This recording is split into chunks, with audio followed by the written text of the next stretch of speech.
Hello friends, welcome to RLGS Study YouTube channel. So today will be discuss about of the schedule in Indian Constitution. यानी आज हम बात करेंगे भारतीय संविधान की अनुसूचियों के बारे में कि भारतीय संविधान में कितनी अनुसूचियां हैं और मूल संविधान में कुल कितनी अनुसूचियां थी, कब कौन सी अनुसूची जो है शामिल की गई है, वर्तमान में कुल अनुसूचियों में से कौन कौन सी ऐसी अनुसूची है जो आपकी जो है बाद में शामिल की गई है, किस अनुसूची को किस अमेंडमेंट के थ्रू और कब आपका जो है भारतीय संविधान में शामिल की गई है। तो इसी आज के हम इस वीडियो में अनुसूचियों के ऊपर जो है विस्तार से चर्चा करने वाले हैं। सो फ्रेंड्स, हम बात करेंगे संविधान की पहली अनुसूची के बारे में। संविधान की जो पहली अनुसूची है इसमें सबसे पहली बात तो ये है कि अनुसूचियों को पढ़ने से पहले हमें पता होना चाहिए कि अनुसूची किसे कहते हैं, व्हाट इज़ शेड्यूल। तो दोस्तों, आपको आपकी जानकारी के लिए बता दूं कि शेड्यूल उसे कहते हैं जिस शेड्यूल के अंदर उन सभी प्रावधानों का उल्लेख किया गया है जिनके लिए कोई संविधान में कोई विशेष प्रकार का कोई आर्टिकल या विशेष प्रकार की कोई धारा का उल्लेख नहीं किया गया है। फॉर एग्जांपल, जैसे संविधान का भाग 1 का जो आर्टिकल नंबर 1 है, संविधान का जो भाग 1 है उसका जो आर्टिकल नंबर 1 है उसमें क्या बोला गया है कि इंडिया इज़ अ यूनियन, कि भारत राज्यों का एक संघ है, या फिर उसमें बात की गई है भारत के राज्य और उसके राज्य क्षेत्र के बारे में बात की गई है, परंतु उसमें ये नहीं बताया गया है कि भारत में कुल कितने राज्य होंगे और वो संविधान के कौन से आपके जो उनके नाम क्या होंगे और उनका जो एरिया है वो किस तरीके से होगा, क्योंकि उसमें सिर्फ ये लिखा गया है कि भारत में कुल राज्य तथा केंद्र शासित प्रदेश तथा उनका राज्य क्षेत्र की बात की गई है। तो अनुसूची का मतलब ये है, ये थोड़ा आपके नॉलेज के लिए मैं बता दूं, क्योंकि भारतीय संविधान में हर एक चीज़ के लिए कोई ना कोई आर्टिकल दिया गया है, परंतु कुछ ऐसे प्रावधान भी संविधान के अंदर है जिसके लिए कोई स्पेशल आर्टिकल या स्पेशल जो है आर्टिकल्स की व्यवस्था नहीं की गई है। तो जिन प्रावधानों के लिए स्पेशल अनुच्छेदों का प्रावधान संविधान में नहीं है उनको भारतीय संविधान की अनुसूचियों में शामिल किया गया है। इसमें हम सबसे पहले बात करेंगे संविधान की पहली अनुसूची के बारे में। तो पहली अनुसूची जो है इसमें बात की गई है राज्य तथा केंद्र शासित प्रदेशों का उल्लेख, कि भारत में कुल राज्य जो है वो कितने होंगे और केंद्र शासित प्रदेशों की संख्या कितनी होगी। तो वर्तमान में जो हमारे भारत में जो कुल राज्य हैं उनकी संख्या 28 है, स्टेट कितने 28 हैं और यूनियन टेरिटरी कितने हैं 8 है। ठीक है, भारत में कुल जो आपके राज्य हैं वो 28 राज्य तथा 8 केंद्र शासित प्रदेशों का उल्लेख है। तो भारतीय संविधान की जिनको अनुसूची नंबर 1 में शामिल किया गया है। तो अभी आपका जो नया जो राज्य बना है वो तेलंगाना, आपका आंध्र प्रदेश को नया राज्य आपका जो है 28वें राज्य के रूप में उसको घोषित किया गया। तो आपसे प्रश्न ये भी पूछा जा सकता है कि हाल ही में तेलंगाना या फिर जो तेलंगाना जो नया राज्य भारत का नया राज्य बना है उसे संविधान की किस अनुसूची में शामिल किया गया है। तो आप कह देंगे अनुसूची नंबर 1 में। उसी तरीके से भारत के जितने भी केंद्र शासित प्रदेश हैं या भारत के जितने भी राज्य हैं उन सभी का जो उल्लेख है अनुसूची नंबर 1 के अंतर्गत आपका जो है किया गया है। इसी तरीके से भारतीय संविधान की जो प्रस्तावना अनुसूची नंबर 2, अनुसूची 2 में क्या बोला गया है, इसमें राष्ट्रपति, मुख्य न्यायाधीश, उच्च न्यायालय और सर्वोच्च न्यायालय के न्यायाधीश, इसके अलावा नियंत्रक एवं महालेखा परीक्षक, उपाध्यक्ष, राज्यों की परिषद के अध्यक्ष और विधानसभा के अध्यक्ष और राज्य विधान परिषद के अध्यक्ष और उपाध्यक्ष के वेतन का प्रावधान किया गया है। अर्थात इसका मतलब है कि भारतीय संविधान में जितने भी बड़े बड़े पद पर जो अधिकारी है, जो सर्वोच्च अधिकारी है, उनके वेतन और भत्ते का उल्लेख भारतीय संविधान के अंदर भारतीय संविधान की दूसरी अनुसूची में किया गया है। जिस प्रकार से भारत का जो राष्ट्रपति है उसे वर्तमान में 5 लाख रुपए वेतन के रूप में मिलता है, राष्ट्रपति को 4 लाख मिलता है। ठीक है, जो प्रधानमंत्री है, प्रधानमंत्री के वेतन और भत्तों का जो उल्लेख है भारतीय संविधान में प्रॉपरली किसी भी क्योंकि भारत का जो प्रधानमंत्री है वो वेतन प्रधानमंत्री के रूप में नहीं बल्कि लोकसभा के सदस्य के रूप में या संसद के सांसद के रूप में जो है उसको वेतन दिया जाता है। ठीक है, इसके अलावा भारतीय संविधान में विभिन्न प्रकार के जितने भी अधिकारी हैं, संवैधानिक जो जितने भी अधिकारी हैं उन सभी के वेतन और भत्ते की यहाँ पर बात की गई है। तो संविधान की अनुसूची नंबर 2 में वेतन की बात की गई है और संविधान की अनुसूची नंबर 1 में आपकी जो है राज्य तथा केंद्र शासित प्रदेशों की बात की गई है। तो ये थी संविधान की पहली और दूसरी अनुसूची। तो अनुसूची नंबर 1 में राज्य तथा केंद्र शासित प्रदेशों का उल्लेख किया गया है और अनुसूची नंबर 2 में आपका जो है प्रमुख वेतन और भत्ते का उल्लेख किया गया है। क्लियर। अनुसूची नंबर 3 में शपथ या प्रतिज्ञान के रूप का उल्लेख जो किया गया है। शपथ यानी कि जो आपकी ओथ है कि किसको जो है ओथ जो है कौन कराता है। जैसे फॉर एग्जांपल भारत के राष्ट्रपति को सुप्रीम कोर्ट के आपके जो चीफ जस्टिस होता है, सुप्रीम कोर्ट का चीफ जस्टिस जो होता है, chief justice of the supreme court के द्वारा ओथ करवाई जाती है और सुप्रीम कोर्ट का जो चीफ जस्टिस है उसे राष्ट्रपति के द्वारा शपथ दिलाई जाती है। राज्यपाल को जो शपथ है हाई कोर्ट का जो चीफ जस्टिस होता है, ठीक है, हाई कोर्ट का जो चीफ जस्टिस होता है उसके द्वारा शपथ दिलाई जाती है और हाई कोर्ट के चीफ जस्टिस को राज्य के राज्यपाल के द्वारा शपथ दिलाई जाती है। इसी तरीके से प्रधानमंत्री जो होता है उसको भी राष्ट्रपति शपथ दिलाता है। मैक्सिमम जो आपकी जो शपथ है वो राष्ट्रपति के द्वारा दिलाई जाती है, चाहे वो नियंत्रक महालेखा परीक्षक हो, चाहे वो विभिन्न प्रकार के आयोगों के अध्यक्ष हो, यूपीएससी का जो आपका जो लोक संघ सेवा आयोग का जो अध्यक्ष है उसको भी राष्ट्रपति को द्वारा शपथ दिलाई जाती है, उसके सदस्यों को भी राष्ट्रपति शपथ दिलाता है। हाई कोर्ट, सुप्रीम कोर्ट या फिर आपका जो है सुप्रीम कोर्ट के जो आपके अन्य जो न्यायाधीश है उनको भी क्या है राष्ट्रपति के द्वारा शपथ दिलाई जाती है। इस तरीके से विभिन्न प्रकार की जो ओथ्स है उसकी तीसरी अनुसूची में उल्लेख किया गया है। तो ये थी संविधान की तीसरी अनुसूची। आगे हम बात करेंगे संविधान की चौथी अनुसूची के बारे में। जो 4th शेड्यूल है उसमें बात की गई है आपका भारत के प्रत्येक राज्य के लिए राज्यसभा की सीटों का प्रावधान या प्रतिनिधित्व कि प्रत्येक राज्य के लिए राज्यसभा में प्रतिनिधित्व। तो दोस्तों राज्यसभा में अधिकतम सदस्यों की संख्या 250 हो सकती है, मैक्सिमम जो हो सकते हैं वो 250 है, परंतु जो प्रेजेंट टाइम में हमारे पास है वो 245 है। और ये 245 जो है 2 प्रकार के सदस्य होते हैं, एक को कहते हैं नॉमिनेटेड और एक को कहते हैं इलेक्टेड जो होते हैं इनका चुनाव भारत के राज्यों और केंद्र शासित प्रदेशों से किया जाता है और जो नॉमिनेटेड सदस्य है वो राष्ट्रपति के द्वारा अपॉइंट किए जाते हैं जिनकी कुल संख्या कितनी होती है 12। ठीक है, तो राज्यसभा में 12 सदस्यों का जो नॉमिनेशन है वो राष्ट्रपति करता है प्लस 233 जो सदस्य है 233 जो मेंबर है उनका जो है इलेक्शन है भारत के राज्यों और केंद्र शासित प्रदेशों से किया जाता है और इन 233 सदस्यों में से जो आपके 8 सदस्य हैं वो केंद्र शासित प्रदेशों से चुने जाते हैं। ठीक है, और बाकी के लगभग 225 जो सदस्य हैं वो भारत के राज्यों से भिन्न अलग अलग राज्यों से चुने जाते हैं, जिनमें से कि हमारे हिमाचल प्रदेश से कुल 3 सदस्य जो है राज्यसभा के लिए चुने जाते हैं। और वर्तमान में जो 3 सदस्य हैं वो आपने मुझे कमेंट बॉक्स में बताना है कि हिमाचल प्रदेश से राज्यसभा के लिए 3 सदस्य कौन कौन है। क्लियर। तो ये था कि राज्यों से राज्यसभा के लिए प्रतिनिधित्व, जैसे हिमाचल से कितने चुने जाते हैं 3, उसी तरीके से उत्तर प्रदेश से कितने 31, उसी तरीके से उत्तर प्रदेश से 31, यानी सबसे ज़्यादा सदस्य हैं राज्यसभा के लिए वो उत्तर प्रदेश से चुने जाते हैं।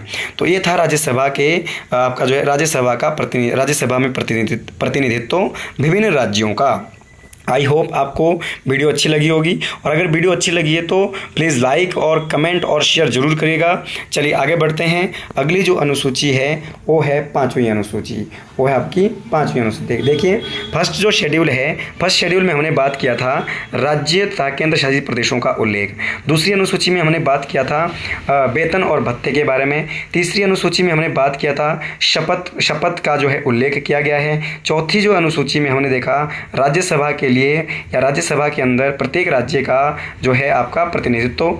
और जो 5वीं अनुसूची है इसमें 5वीं जो अनुसूची है इसमें अनुसूचित जाति और अनुसूचित जनजाति के प्रशासन एवं नियंत्रण का उल्लेख है। यानी संविधान भारत के अंदर जितने भी SC और ST के जो क्षेत्र हैं, SC और ST के जो क्षेत्र हैं उनके प्रशासन और उनके नियंत्रण से संबंधित जो प्रावधान हैं वो आपकी 5वीं अनुसूची में किए गए हैं। क्योंकि किसी भी क्षेत्र को जनजातीय घोषित करना या फिर किसी भी जनजातीय क्षेत्र को उससे उसका जनजातीय क्षेत्र वापस लेना, ये पूरा का पूरा जो अधिकार होता है वो राष्ट्रपति के पास होता है। क्योंकि अभी जैसे हाल ही में हिमाचल प्रदेश के अंदर हाटी जो कम्युनिटी है, हाटी कम्युनिटी के द्वारा जो है एसटी जनजाति की जो मांग जो है वो लगातार जो की जा रही है, उसको लेकर जो है उसको अगर उससे संबंधित भी यहाँ पर प्रश्न पूछा जा सकता है कि अगर जो है हिमाचल प्रदेश के जिला सिरमौर का जो गिरिपार क्षेत्र, अगर ये हाटी समुदाय जो है ये एसटी जनजाति घोषित हो जाता है तो इसे संविधान की कौन सी अनुसूची में रखा जाएगा? तो आप कह देंगे 5वीं अनुसूची। क्योंकि भारत के अंदर जितने भी अनुसूचित जाति और अनुसूचित जनजातीय क्षेत्र हैं, उन सब का जो है प्रशासन, उन सब का जो है नियंत्रण और उन सब का जो उल्लेख है संविधान की 5वीं अनुसूची में किया गया है।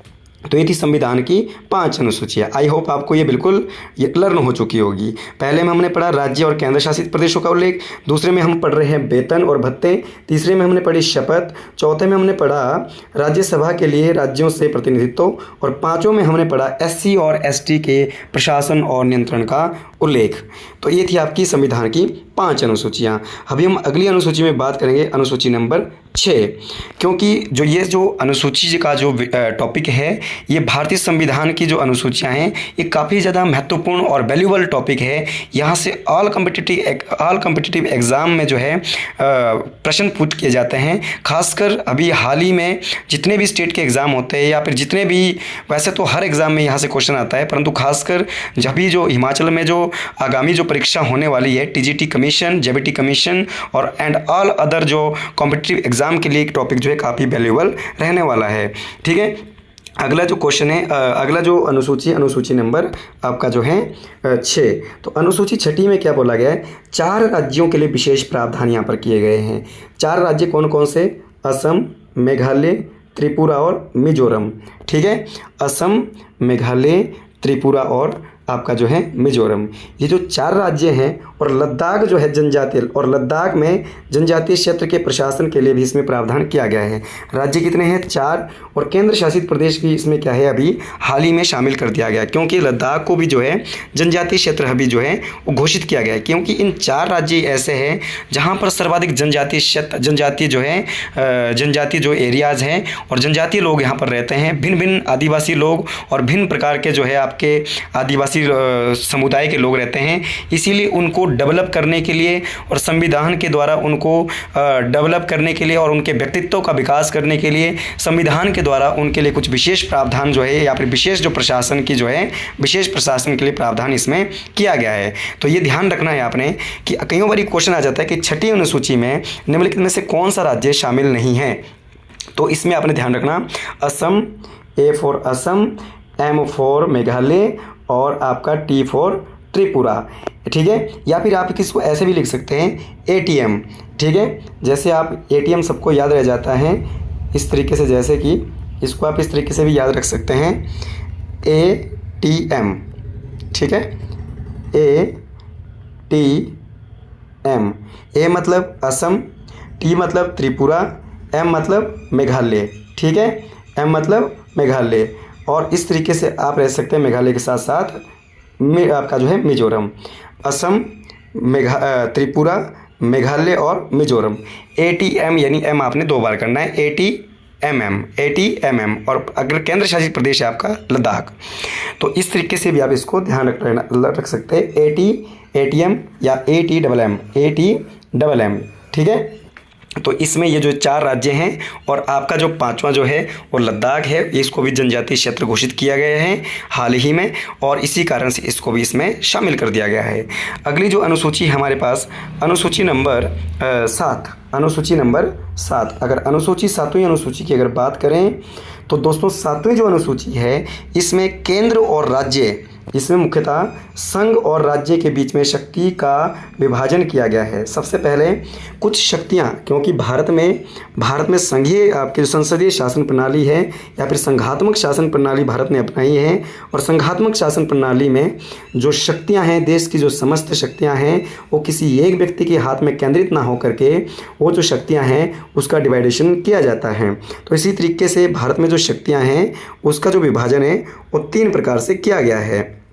कुछ शक्तियां जो है आपकी सेंट्रल लिस्ट को दी गई है, ठीक है। कुछ शक्तियां आपकी स्टेट लिस्ट को दी गई है, और जो बची हुई शक्ति जो केंद्र और राज्य के पास नहीं है उसे कॉन्करेंट लिस्ट में रखा गया है, यानी समवर्ती सूची में शामिल किया गया है। तो भारतीय संविधान की जो 7वीं अनुसूची है, इसी में 3 सूचियों का भी उल्लेख, सूची का मतलब होता है लिस्ट, 7वीं अनुसूची मतलब शेड्यूल और लिस्ट मतलब सूची। तो 3 सूचियां भी हमारे पास, पहली है संघ सूची, ठीक है, दूसरी है राज्य सूची, और तीसरी है आपकी समवर्ती सूची। तीसरी कौन सी है? समवर्ती सूची। तो ये भी आपने बात ध्यान रख लेना है कि आपकी जो शक्तियों का जो विभाजन है वो किस तरीके से किया गया है। शक्तियों का विभाजन केंद्र सूची या फिर संघ सूची, दूसरा आपका राज्य सूची, और तीसरा आपका समवर्ती सूची, इस तरीके से जो है इसमें प्रावधान आपका किया गया है।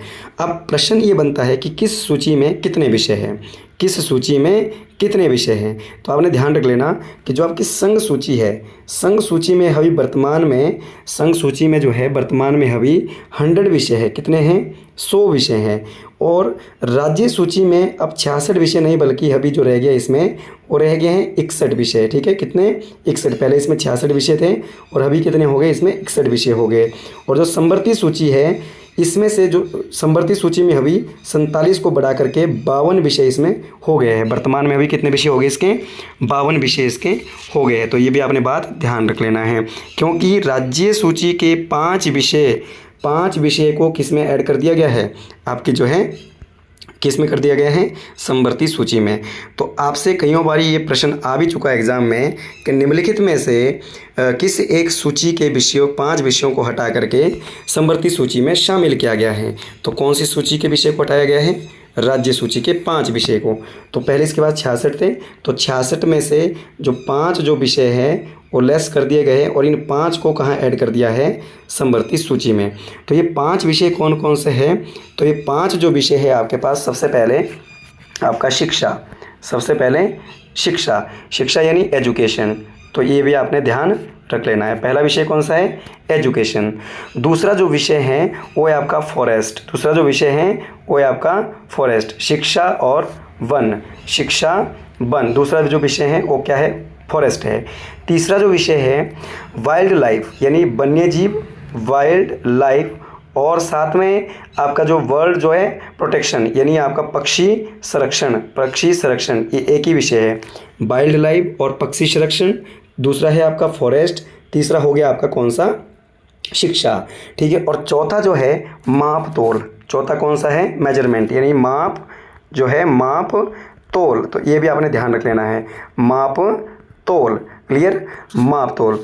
यहाँ पे थोड़ा लिखने में प्रॉब्लम हो रही है क्योंकि मेरे पास लिखने का जो सिस्टम है वो सही तरीके से काम नहीं कर रहा है यहाँ पे, ठीक है। तो याद रख लेना है, माप तोल 1, शिक्षा 2, फॉरेस्ट 3, वाइल्ड लाइफ और आपका जो है और कौन सा है? पक्षी अभ्यारण्य, ये आपके 4। और जो 5वां जो विषय है वो है न्याय प्रशासन।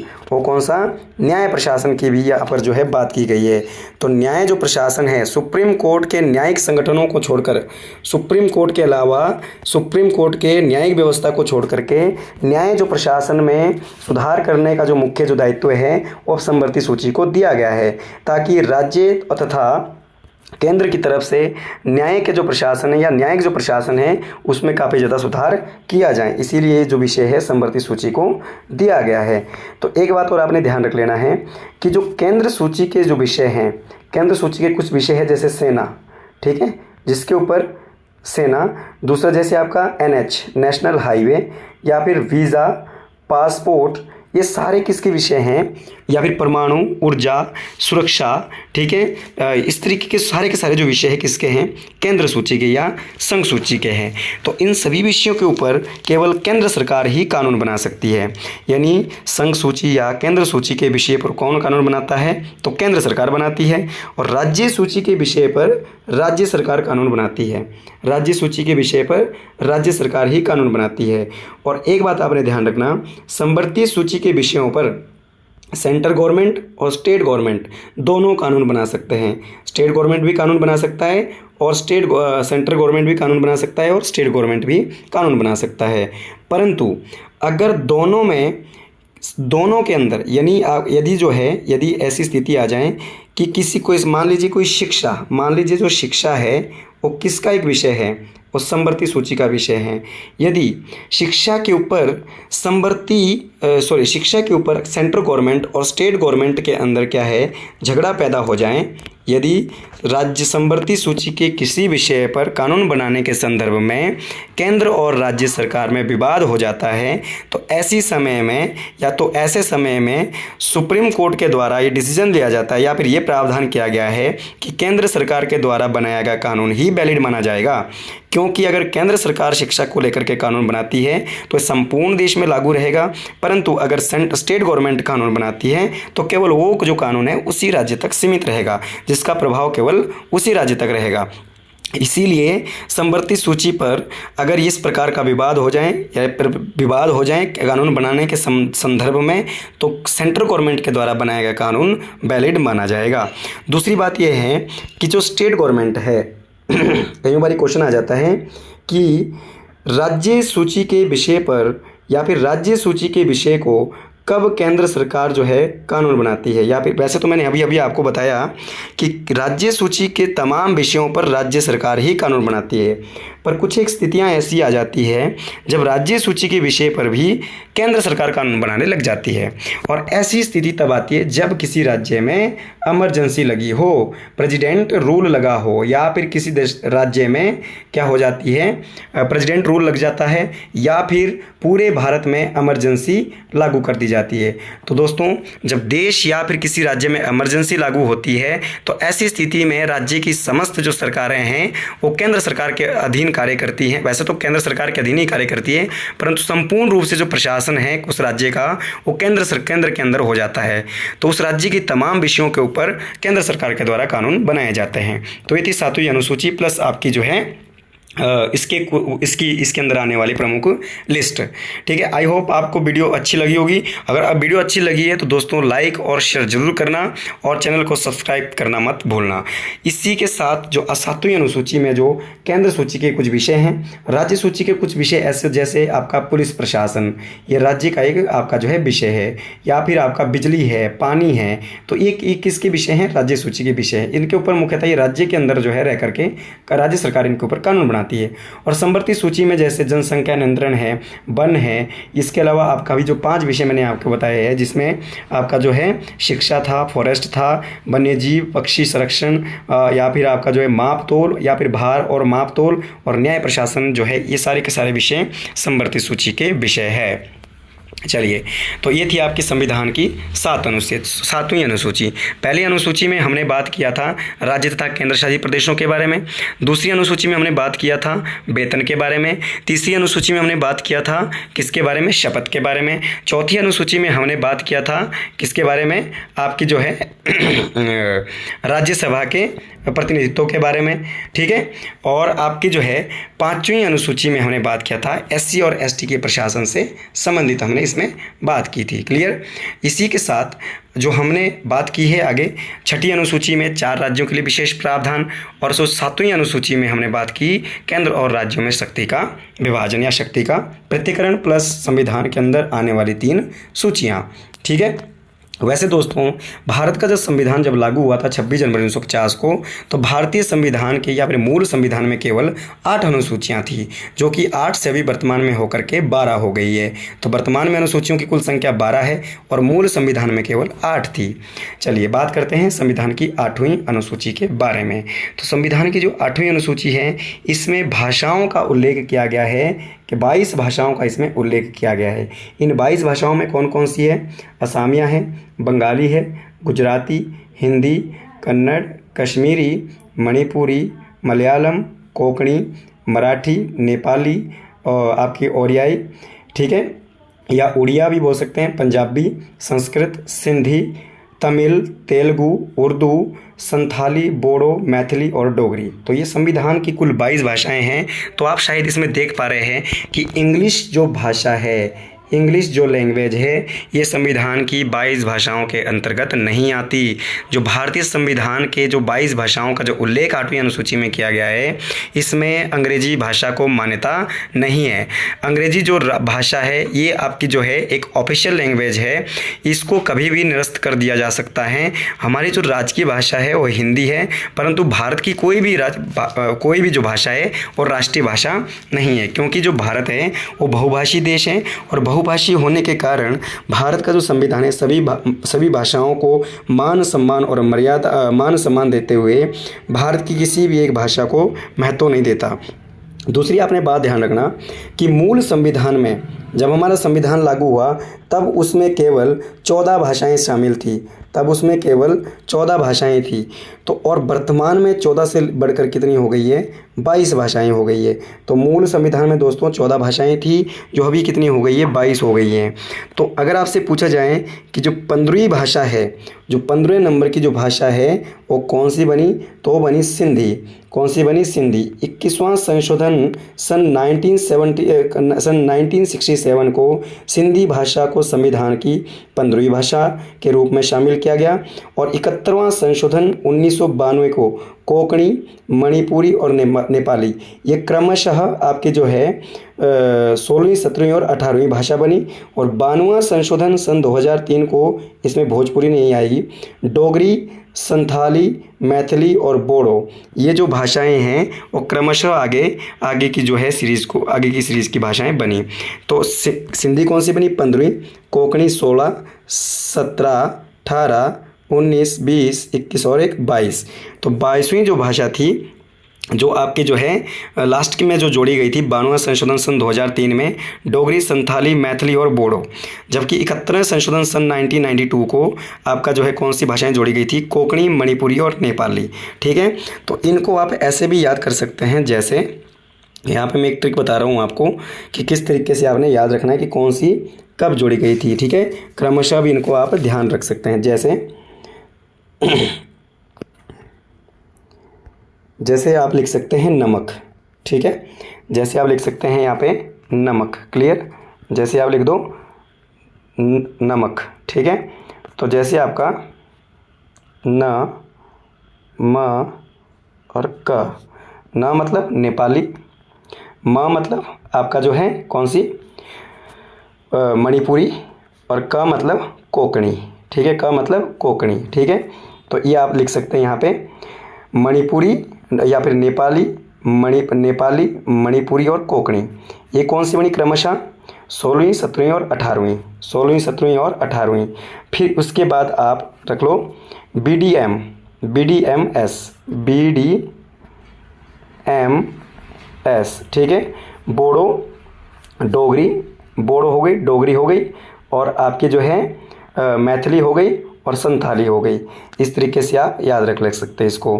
ठीक है, कि नमक मतलब नेपाली, मणिपुरी और कोंकणी ये आपकी क्रमशः हो गई। 15वीं आपकी सिंधी है। ठीक है, 16वीं, 17वीं, 18वीं, 19वीं, 20वीं, 21वीं और 22वीं। तो इस तरीके से आप इसको याद रख सकते हैं। और साथ में आपसे इसमें अमेंडमेंट भी पूछे जा सकते हैं कि किस अमेंडमेंट के अंदर कौन सी भाषा जो है जोड़ी गई थी। 21वां संशोधन आपका जो है 1967 को सिंधी 15वीं भाषा बनी। ठीक है, 71वां संशोधन 1992 को ये 16वीं, 17वीं और 18वीं बनी और 92वां संशोधन सन 2003 को आपकी जो है डोगरी, संथाली और मैथिली और बोडो को शामिल किया गया। ठीक है, तो भोजपुरी इसमें शामिल नहीं है, 22 भाषाओं में भोजपुरी शामिल नहीं है और इंग्लिश भाषा भी आपकी शामिल नहीं है। तो ये थी संविधान की 8वीं अनुसूची। तो मूल संविधान में दोस्तों केवल इतनी ही अनुसूचियाँ थी, 8 ही अनुसूचियाँ थी, परंतु वर्तमान में जैसे मैंने कहा आपको कि अभी कुल कितनी हैं, 22 अनुसूचियाँ हैं, 12 अनुसूचियाँ हैं। तो जो 9वीं अनुसूची है संविधान में, तो 9वीं अनुसूची जो है इसमें आता है, ये जोड़ी गई थी 1951 में। कब जोड़ी गई थी? 1951 में। कौन से नंबर का संशोधन था? पहले नंबर का संशोधन था। ठीक है, पहले नंबर का अमेंडमेंट हुआ। ठीक है, पहला जो संशोधन हुआ 1951 में, इसमें जो है 9वीं अनुसूची को शामिल किया गया।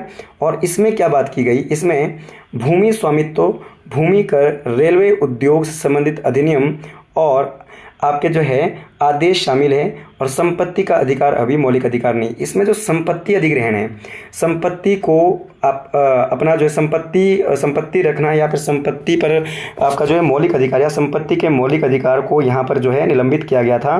ठीक है, तो संपत्ति किसी प्रकार का स्वामित्व या फिर भूमि कर, ठीक है, इसमें भूमि के स्वामित्व या जमींदारी जो प्रथा है उसको पूर्ण रूप से समाप्त किया गया था। और राइट टू जो प्रॉपर्टी था, राइट टू प्रॉपर्टी जो था उसे फंडामेंटल राइट से हटा करके लीगल राइट बनाया गया था। ठीक है, तो राइट टू प्रॉपर्टी जो है अभी फंडामेंटल ना हो करके कैसा है? लीगल राइट है भाई, कानूनी अधिकार है। कैसा अधिकार है? कानूनी अधिकार है। तो ये भी आपने बात ध्यान रख लेना है।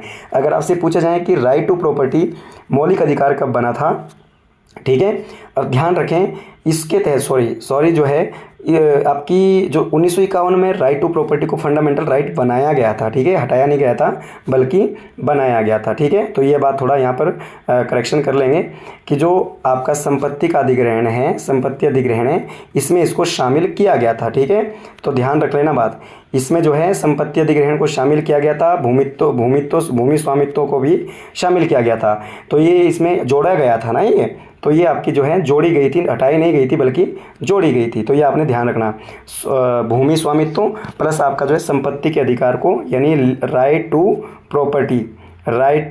प्रॉपर्टी को फंडामेंटल राइट बनाया गया और इसे संविधान के आर्टिकल नंबर 31 में शामिल किया गया था। परंतु इसीलिए यहाँ पर ये ब्रैकेट में लिखा गया है कि आज के समय में ये मौलिक अधिकार नहीं है। अब ये कैसा है? वर्तमान में ये कैसा है? लीगल राइट है दोस्तों। कैसा राइट है? Legal right. और वर्तमान में अब ये 31 से हट करके 300 के ए में है आपका जो है शामिल किया गया।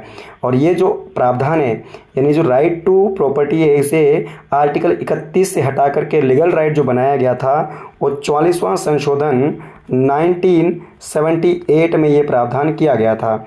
44वां संशोधन 1978 में राइट टू प्रॉपर्टी को फंडामेंटल राइट से हटा करके लीगल राइट जो है बनाया गया था। तो इसको आपने थोड़ा करेक्शन कर लेता है, माफ़ी चाहेंगे। ठीक है, इसके बाद आपकी जो है 10वीं अनुसूची। तो संविधान की जो 10वीं अनुसूची है, संविधान की जो 10वीं अनुसूची में है, इसमें दल बदल व्यवस्था को आपके जो है प्रावधान किया गया है। दल बदल व्यवस्था का प्रावधान किया गया है क्योंकि अब जो है कोई भी आपका जो है जीता हुआ प्रत्याशी अपनी मनमर्जी से किसी भी दल में आ या जा सकता नहीं है। ठीक है, उसके ऊपर दल बदल का कानून लगता है। अगर कोई विधानसभा का सदस्य है, यदि कोई एमएलए है तो विधानसभा के द्वारा दल बदल का कानून लगाया जाता है। और यदि कोई लोकसभा या राज्यसभा का सदस्य है तो उसे संसद के द्वारा उसके ऊपर दल बदल का कानून लगाया जाता है। उसके कुछ नियम हैं, शर्तें हैं जो आगे हम बात करने वाले अगले टॉपिक में। ठीक है, कि कौन से किसी व्यक्ति पर जो है दल बदल का कानून कब लगता है और कोई व्यक्ति जो है कब किस कंडीशन में कोई पार्टी बदलता है। तो उसके लिए कुछ नियम हैं, शर्तें हैं, जिसका हम अगले वीडियो में बात करेंगे। तो ये जो दल बदल की जो व्यवस्था है यानी 10वीं अनुसूची में इसको शामिल किया गया और जो है इस अनुसूची को 52वें नंबर का संशोधन सन 1985 में शामिल किया गया। 1985 में इसको शामिल किया गया था 52वें नंबर के संशोधन के तहत। और इसी तरीके से जो 11वीं अनुसूची है दोस्तों, ये 1992 में 73वें संशोधन के तहत जोड़ी गई थी, जिसमें पंचायती राज व्यवस्था का प्रावधान किया गया है और भारत में जो पंचायती राज व्यवस्था की जो है त्रिस्तरीय व्यवस्था को लागू किया गया था। ये जो पंचायती राज व्यवस्था है ये 73वां संशोधन 1992 में इसमें लाई गई थी और इसी पंचायती राज व्यवस्था को संवैधानिक मान्यता आपकी जो है इसी संशोधन के तहत दी गई थी और इसे संविधान की 11वीं अनुसूची में शामिल किया गया था। ठीक है, तो पंचायती राज से संबंधित भी बहुत सारी समितियां थी, जैसे आपकी अशोक मेहता समिति थी या फिर LM सिंघवी समिति थी या फिर आपके जो है PK थुगन समिति थी। इस प्रकार की जो कमेटीज है वो पंचायती राज व्यवस्था से संबंधित थी और भारत में पंचायती राज व्यवस्था जो है सबसे पहले 2 अक्टूबर 1969 को पंडित जवाहरलाल नेहरू के द्वारा या पंडित जवाहरलाल नेहरू के प्रधानमंत्री कार्यकाल के दौरान जो है राजस्थान के नागौर में पहली बार लागू किया गया था, परंतु इसको जो है संवैधानिक मान्यता 1992 में 73 अमेंडमेंट के थ्रू आपका जो है दिया गया था और पंचायत को काम करने के लिए 29 जो विषय हैं वो सौंपे गए हैं कि भारत के अंदर जो पंचायती राज व्यवस्था है उसको जो है 29 विषय के ऊपर वो कार्य कर सकती है।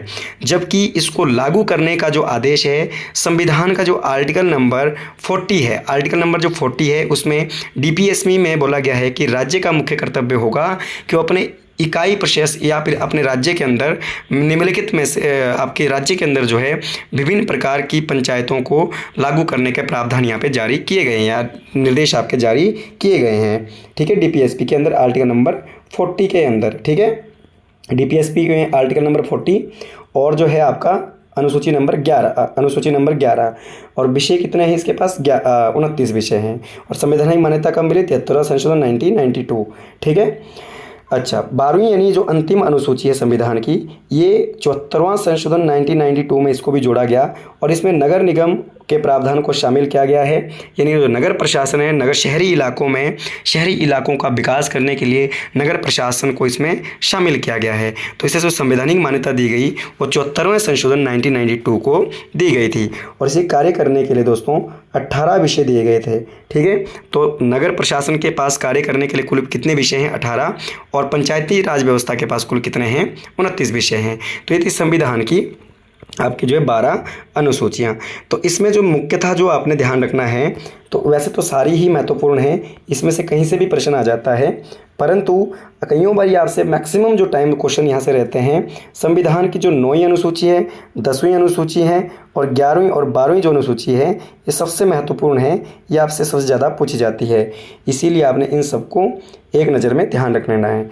सबसे पहले जो आपकी 9वीं अनुसूची है पहले संशोधन के तहत जोड़ी गई थी 1951 में। 10वीं अनुसूची 52वें संशोधन के तहत जोड़ी गई थी 1985 में।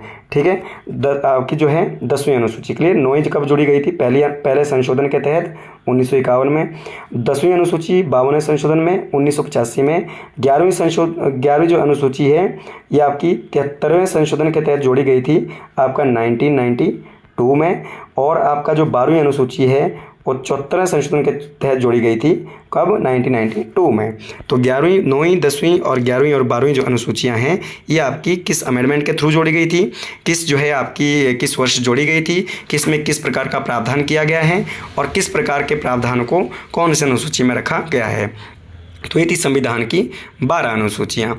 आई होप आपको वीडियो अच्छी लगी होगी और अगर वीडियो अच्छी लगी है तो लाइक ज़रूर करें, शेयर ज़रूर करें और कमेंट भी ज़रूर करें और साथ साथ चैनल को सब्सक्राइब कर लीजिएगा ताकि इस प्रकार की महत्वपूर्ण जो विषय से संबंधित जो महत्वपूर्ण जो आपके टॉपिक हैं यहाँ पे हम उसको डिस्कस कर सकें। तो इसी के साथ जय हिंद, जय भारत, जय हिमाचल।